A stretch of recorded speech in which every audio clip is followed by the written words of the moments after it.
હોય મોબાઈલની અંદર સ્ક્રીન ટાઈમ નામનો ઓપ્શન આવે, તમે સ્ક્રીન ટાઈમ ચેક કરજો. સ્ક્રીન ટાઈમનો મતલબ એવો થાય તમે કેટલી કલાક મોબાઈલ વાપરો. બેઠેલા બધા જ ખેડૂતો છે તોય કહું છું, આપણે રોજે એવરેજ 3 કલાક કરતા વધારે મોબાઈલ વાપરીએ છીએ. બેનો સાંભળો છો ને, આ રિશ્તા ક્યાં કહેલાતા હે, નાગિન અનુપમા, રાશિ રિક્ષા વાળી, આ બધું જ તમારા મનની અંદર ચાલતી ભ્રમણાઓ છે.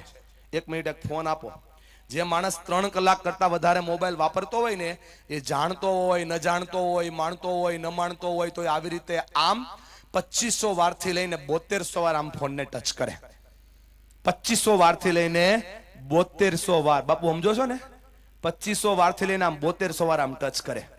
આ નિર્જીવ વસ્તુને આપણે 2500 વારથી લઈને 7200 વાર ટચ કરીએ છીએ. આપણે જેને જન્મ આપ્યો એ બાળકોને આપણે દિવસમાં 10 વારે ટચ કરતા નથી, એટલે પ્રોબ્લેમ થઈ રહ્યો છે.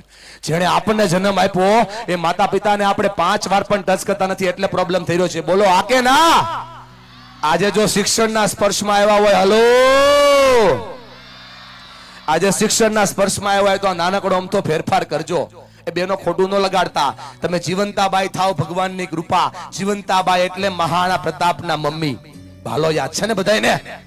તમે જીજાબાઈ થાવ, ભગવાનની કૃપા. જીજાબાઈ એટલે શિવાજીના મમ્મી.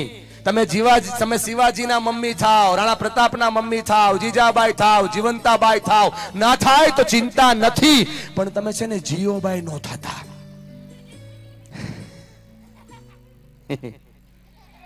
આ જીઓબાઈ કોણ ખબર બેન તને? આ જીઓબાઈ એટલે મમ્મીને 12 વાગે નેટ આવે ને, બીજે દી રાતે 12 વાગે પૂરું કરી દે ને, જીઓબાઈ કહેવાય. માફ કરજો બેનો, પેલા ગામડામાં નહોતું, પણ હવે તો ગામડામાં આ કલ્ચર આવ્યું છે. અને એટલા માટે કહું છું, જે મમ્મીઓ 2 કલાક કરતા વધારે ટાઈમ વગરની, કામ વગરની ઓનલાઈન લેશે, લખી લેજો, તમારા છોકરા આઉટલાઈન થશે. આજે ફેરફાર નહીં કરો તો કાલે કરવો પડશે. જેટલો વહેલો કરો એટલો ફાયદો છે. બોલો આ કે ના? આ બાળકોને શિક્ષણનો સ્પર્શ કરાવવો હોય તો થોડી મજબૂતાઈનો સ્પર્શ કરાવવો પડે, થોડી તાકાતનો સ્પર્શ કરાવવો પડે. ડિસિપ્લિન એ શિક્ષણ છે, ડિસિપ્લિન એ ઉર્જા છે. ડિસિપ્લિન એ નહીં અદબ પાઠી મોઢા ઉપર આંગળી. સાહેબ બેઠા હોય એટલે શાંત મુનાફ બેહો ને. હલો,